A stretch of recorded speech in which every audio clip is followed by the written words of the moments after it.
Today is July 10th, 2024, and I'm here with Margie Wright, a former Peak and Let's player and Hall of Fame softball coach. Thank you so much for being here today. My pleasure, totally. Getting started, I want to learn a little bit more about your childhood. So where were you born and raised? I was born in Decatur, Illinois. I was raised in Warrensburg, Illinois, a little tiny town. And they didn't have any sports for girls in high school or really anywhere, so I played with the boys, a lot. And I made the boys' Little League team. And then the night I was supposed to play, the women's club of our town had voted that girls couldn't play with boys, so they wouldn't let me. And I was devastated. So I had two older sisters that were also pretty good athletes. And I went to my bedroom and cried for like 3 days. I just couldn't believe it. And so my mom made my dad start a girls softball team. He didn't know anything about softball either. He knew baseball, but not softball. And so our 9-passenger station wagon, and we had like 10 people on our team.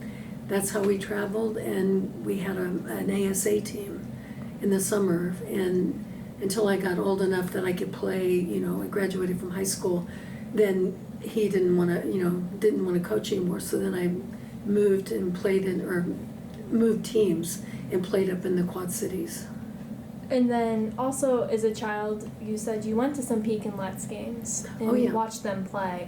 What do you remember about those days? Well, when my dad would, because we weren't that far from Pekin, and a lot of the top teams in the country, which Pekin was also one of the top teams, whenever they would come to Mineral Springs Park to play, my dad would take us over there to watch.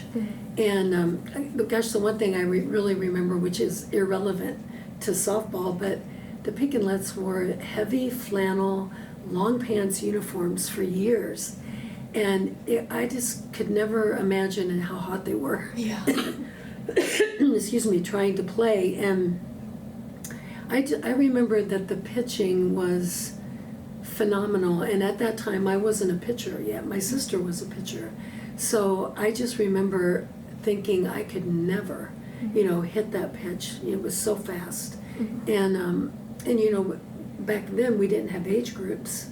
So I was 10, 11, and 12 playing against 30-year-olds that, were so much better and had so much experience.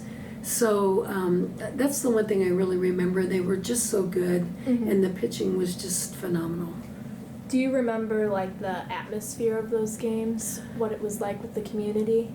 Oh, the community of Pekin really supported the Let's. I mean, they came out in droves to watch those games, and that was something else that was new. To me, we played in little city parks, and going over there and seeing that and getting, it was kind of like being at a Major League Baseball game. You're getting concessions and, having a really fun time. Yeah, the community really supported the Peak and Let's. Actually, the whole entire state did, because they were the best team, around, and probably the whole Midwest at the time. And then when you were at these games, did you have a favorite player that you idolized when you watched? Oh gosh, I really liked them all, but I do remember outside of the pitchers, Lorraine Ramsey and Jerry Hammerstrand were both 6'1", really tall and thin, and they had very strange wind-ups for when they pitched, but oh my gosh, they were so good. But I really liked the shortstop. Marlis Tabor she was a phenomenal shortstop, and I loved watching her play. Because at the time I was playing shortstop, and it was just, I thought she was really good. And as I recall, she was a left-handed batter, which that impressed me because, our whole team was right-handed. So I don't know, I think she was one that stood out. Yeah. And then kind of going back to your high school a little bit, I know you mentioned that sports for women there were not available. So where did you attend high school, and did you have any opportunities to play anything? I attended Warrensburg-Latham High School, which was a consolidated school. I think we had 300 students. There were 72 in my graduating class. But the only opportunity to be close to the field was to be a cheerleader. Mm-hmm. So I became a cheerleader, you know, and then we had what you call the GAA, which was like intramurals. Mm-hmm. And we would play amongst ourselves every week, but on like 2 or 3 Saturdays out of the year, we would go play other schools. Mm-hmm. But they would mix up everybody, so you would have a player from every school on one team. Mm-hmm. So it wasn't like a real competition. Yeah, that sounds different. Yeah, it for was sure. very different. And then moving on to your college career a little bit, you went to Illinois State, and what sports did you participate in there again? I played field hockey, basketball, and softball. And then you also mentioned there at Illinois State that there were no scholarships when you first Correct. started there. So how did the lack of scholarships before Title IX kind of impact your experience, if at all? Well, for me, I mean, my family didn't have a lot of money, and you know, our family was, you know, kind of big, and so it was. A friend of mine was a year ahead of me from Decatur, and she went to ISU. Her family could, you know, pay for her to go, and she came home for Christmas break and said, "I made the basketball team. I get to play basketball." And I'm like, "You get to compete in basketball against other schools?" And I just was like, okay, I'm going to college because I wanted to play sports, right? So I told my dad and mom, I go, I want to go to college. And they kind of laughed at me. They were like, we don't have the money to send you to college. So my dad took me to his credit union, and I took out a bank loan. And I put myself through school for 4 years, played 3 sports, and then while in the end of my sophomore year is when Title IX was passed. Mm-hmm. And it took the schools 3 or 4 years before they could start, you know, finding the money to give scholarships. And I remember Pat McKenzie had come to our camps in basketball. She was a great basketball player. And she came to ISU after I had graduated. She got the first scholarship ever in basketball. And I was so happy for her, you know, because it was like a dream, you know, come true, that we finally I knew someone who was getting their education paid for, you know, and playing sports, something they were really good at. Do you remember when the news first broke at Title IX, you knew it was passed? How did you feel in that moment? I don't think I really understood what it was, you know. Honestly, my senior year is the first opportunity I had where our coach talked about it a little bit. But I still, you know, it didn't register to me. And then when she heard my story about not getting to play, you know, because girls couldn't play then it kind of clicked in. And I wanted to be a coach.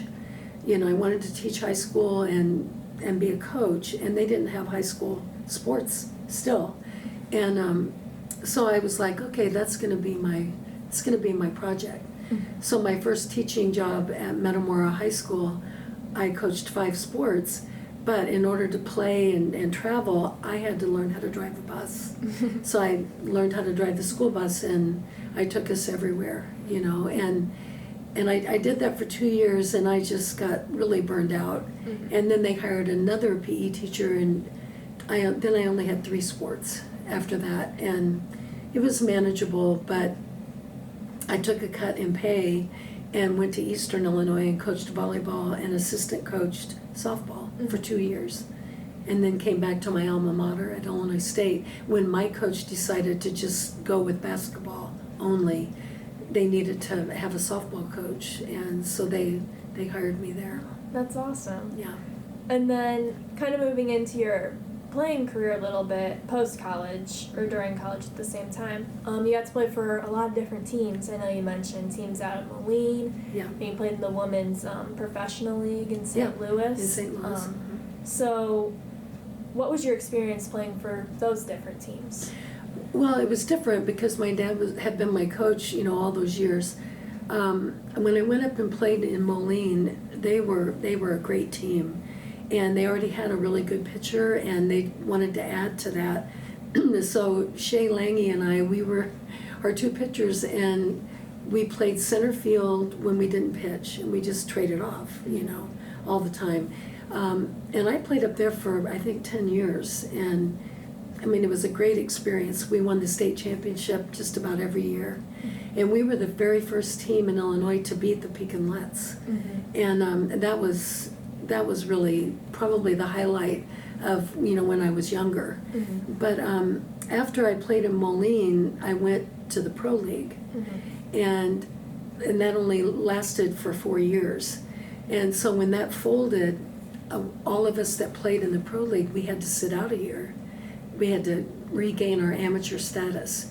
So I sat out a year, and then I played on a team in Springfield for 2 years, and then on the Macomb Magic with players I had coached against at Western, and we were really, really good. And I did that 1 year. And then the catcher that caught for me in the Pro League coached at Minnesota, and they had a summer team, so I played with them for 2 years. And then decided I can't, I had a lot of kids that had graduated from Fresno State, and they all wanted to play summer ball, so I started a team, and I got reconnected with Sandy Lambert here in Pekin, and she was still coaching the Pekinlets, and their whole team kind of disbanded, except for a few players. So we added my players and I to that, and I was kind of a player coach, deal. She was our manager, and I played with them for several years. And then a lot of the Illinois kids, we couldn't afford going back and forth, so a lot of the Illinois kids went to different teams, and then we became the Fresno Force. And really, one of the highlights I have to say is getting to play with kids that you had coached with, because they see a different side of you, and now they're some of my best friends, now. That's awesome. Yeah. And then kind of circling back again to your time before the Lets, I know you mentioned one time pitching against Lorene Ramsey. Yes. Can you maybe describe that game and what that meant to you? Well, I was a nervous wreck, I was just a kid still, and I just thought she was phenomenal and didn't lose very often, unless it was to a top team at nationals. And we actually had to play the game halfway between Moline and Pekin.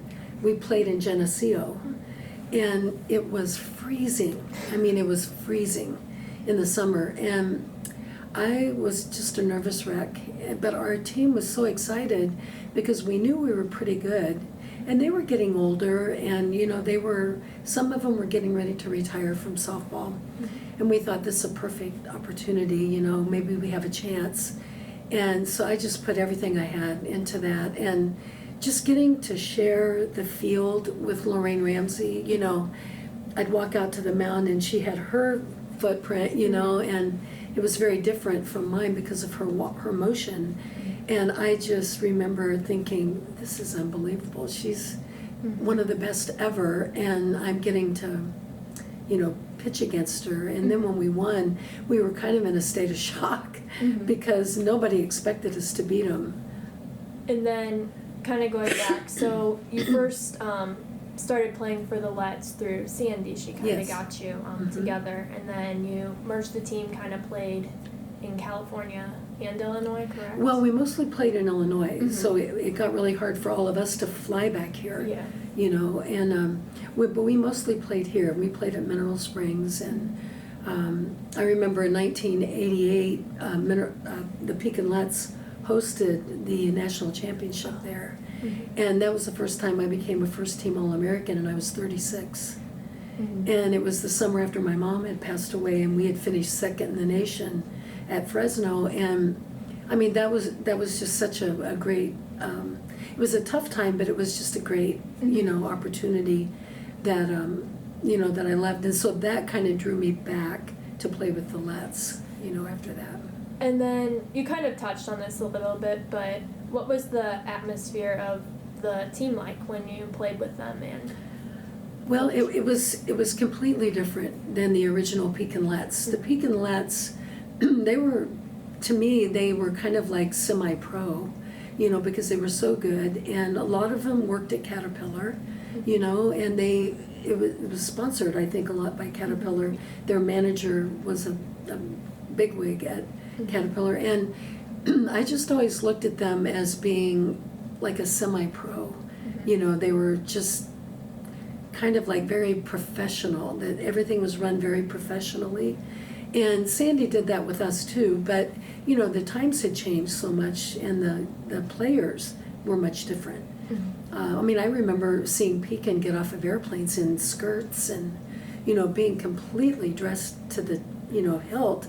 And gosh, we used to just put on our uniform, jump in the car and go. You know, that was really all we could afford to do. And then, can you recall any specific games or tournaments with the Letts that were particularly memorable to you? Well, yeah, one year they didn't win in regionals because the rule was if you won the Midwestern regionals, you didn't have to play in your state tournament. Well, they won it every year. And one year they didn't, and they had to play us in the state tournament. And they beat us, you know, there. But it was a great game. And I just remember, again, you know, like a kid, you're like a kid in a candy store. Your eyes are so wide open and you're just watching everything they do. And they were fantastic role models for all of us. I mean, for every little girl that ever played softball, they were fantastic. That's awesome. And then kind of summing up like the whole Letts deal, what do you hope that future generations remember about the Pekin Letts? Oh, what you're doing is phenomenal. I'm going to say that on camera because, you know, that we've done a really poor job of promoting the history of softball. And I mean, softball's been around for a long time, and the Letts were like one of the biggest parts. Actually, the biggest part in Illinois history of softball. And I hope that somewhere people have video or, you know, there will be an opportunity for some of these older players that did get to play then to let the world know what it was like for them. Because it was hard. It was hard to play. And, you know, there wasn't a lot of money back then, and people couldn't work because you were gone every weekend. You really couldn't hold a job. I mean, I cut corn out of beans all week to have enough money to go play in Moline. So I just hope somewhere the history will get promoted and somebody will put it all together and see how phenomenal these athletes were, because and they were just great role models. That just always stood out to me. They were so fun to watch and just you wanted to emulate them. And then moving on, I'm going to talk a little bit about your coaching career a little bit. So you got to coach for the first U.S. Olympic softball team in 1996, and that's a big deal for sure. And what did that mean to you? The sport of softball, getting to play on the Olympic stage. It was a dream I had, really, you know, as a kid. Because you're watching the Olympics and your sport isn't there, and you're like, gosh, I wonder if one day softball will be in the Olympics. I would love to play. And it was kind of interesting because I was still playing. And they had a 2-year trial for who was going to be who the coaches were going to be, who the players were going to be. And we were playing in Connecticut for the national championship. And our team did really well. I think we finished 4th.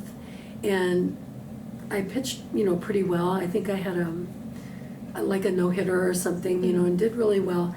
And I remember after the tournament, after we were out, the selection committee sent someone over and asked me if I wanted to be considered as a player or a coach. That was the toughest decision I knew I would never make the team as a player. I was 44 years old, you know, and Lisa Fernandez and Michelle Granger, all these great, fantastic pitchers were there. And I said, I need to be considered as a coach because I'll never make it, you know, as a player. And that was when they made the selections, you know, not long after that. So leading up to that, I got to coach in the Pan American Games, and I got to, well, in Cuba, which wasn't that much fun, but it was a great experience. And then I got to coach the Junior Worlds team, and then I got to coach the Olympics, and I couldn't have planned my dream any better, because my family got to go and watch all the games. It was in the United States. All the fans were for us.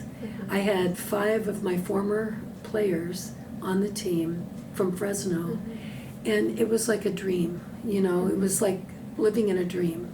And when that national anthem played after we won the gold medal, I mean, I still get goosebumps, because it was just, there's nothing like representing your country. I mean, it's really a phenomenal feeling. And then also you coached at Fresno State. That's where you spent most of your time there.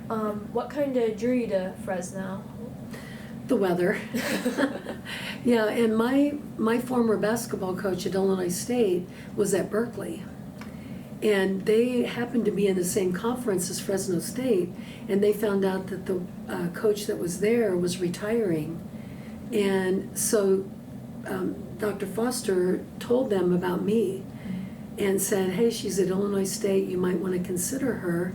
And so they called me, and I thought, I really don't want to move away from home. That's my alma mater. I didn't have any reason to leave except for the weather. Yeah. And I went out there for an interview. Fresno is like a desert, climate. It was in the 4th of July weekend was my interview, and it was over 110. But there was no humidity, and I was running, and it was wonderful. And I was competing against 3 other women who had played in the pro league that I played against. So I didn't really know what my chances would be. But then they called me and they offered me the job, and my parents were like, you need to go, you need to go do this. That's your dream. You want to try to win a national championship. It would have been difficult to do it, here.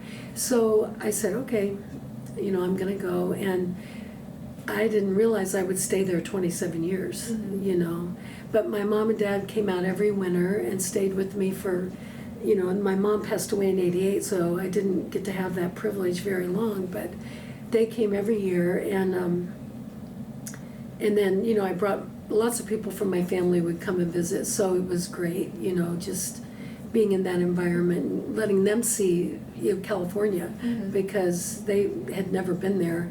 So it was an experience of a lifetime, and it was very Midwestern to me there, a lot of agriculture, so I felt like I fit in, pretty well there, and I loved the weather, and we had a bigger budget. We had a lot of things that we didn't have, back here, and I ran with it. And we worked really hard. We led the nation in attendance 20 years of the 27 I was there.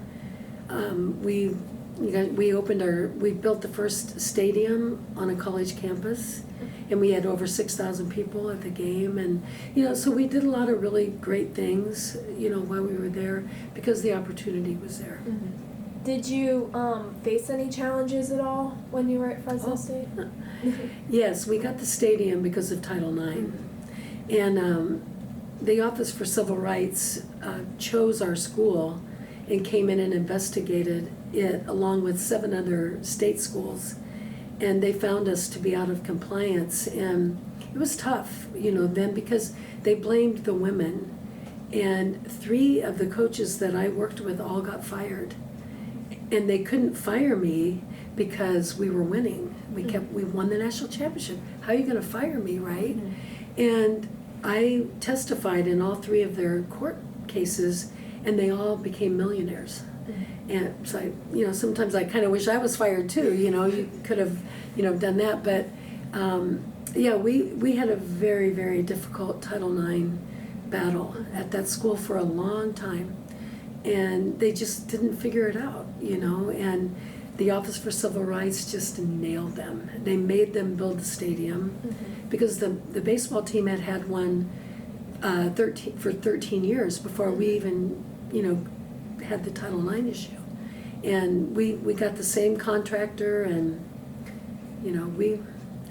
now they named the stadium after me when I retired, which was really nice, of them to do that. And so right now I'm trying to take all my nieces and nephews out there to see it at some point, to see their aunt's name on it, is kind of cool. And then, can you describe maybe the impact that your advocacy had on like the teams in the community? Well, it was tough on me because I thought I was well liked, but it's funny whenever something happens and the fans think that you're taking money away from the men to give to the women, which is how the administration presented it, which wasn't true, but that's how they presented it to the community. All of a sudden I didn't have very many friends, and I didn't have any family living out there, and I didn't want my family to know how hard it was. I had to take a different route home every night. I got death threats on my office phone, and it was a very difficult time, for me. I never let my players know how tough it was because that would not have been right. That would have been tough on them. But I think the impact that I had was building the first stadium and getting fans to come to softball games. That didn't happen anywhere else. And after we did that, while all the big schools wanted our stadium plans and they wanted to know, how are you getting fans, So we were way ahead of our time, in kind of leading the softball world into a world of, like we're in today, when there's social media and everything else. We did all that before everyone else did. And we weren't a big name school. We were a mid-major, so people didn't recognize it much. But we were the last mid-major university to win a national championship in softball. And then you've been around the sport forever, your whole life, Yeah. pretty much. What changes have you seen in women's sports as a result of Title IX? Oh, well, they get pre and post-game meals. They travel, the right way. They are televised. They're on radio. ESPN has bought into it, and which is awesome. And everything about it, when you have fans and you're bringing in revenue, it draws people in. And so I think the TV, they saw that it was appealing, that people were going to come. Mm-hmm. And it's a fast game. You can watch 2 softball games in the time that you can watch 1 baseball game. So it's pretty a fascinating sport, I think, for a lot of people. And I think if we would have never had a venue like a stadium that made us feel like we weren't second-class citizens anymore, I don't think this would have happened. I think we took little steps along the way, and me and a lot of people my age, we worked really hard, mm-hmm. To make it better for the future. Mm-hmm. And what more do you think needs to be done? Well, we need to maintain it because, if you don't stay up on it, universities, money is hard to come by on college campuses, especially now that you have the NIL, and now they're going to start paying the athletes. There are a lot of mid-major schools that aren't going to be able to do that, and so they're going to start cutting sports. And when they start doing that, people are going to have to be reminded of Title IX, because the natural thing will be to cut men's minor sports and women's sports. And they're not going to be able to do it as long as that law exists. So, politically speaking, we have to get the right people, in office so that it can be maintained. Mm-hmm. And then kind of summing up this whole interview, the whole goal of this is for younger generations to see these stories in the future. So what advice would you give to young female athletes today that may not fully understand the impact of Title IX? Don't forget where you came from, because this can go away in a second. And my hope is that they will take the time, to look at the history and realize, what they have was not always here, and learn how to appreciate it. And I think that would be my biggest, word of advice. Learn where you come from, don't forget that, but also appreciate what you have. Awesome. Is there anything else that you'd like to share? Don't let them take anything away, just keep fighting. Will do. Well, thank you. Yeah.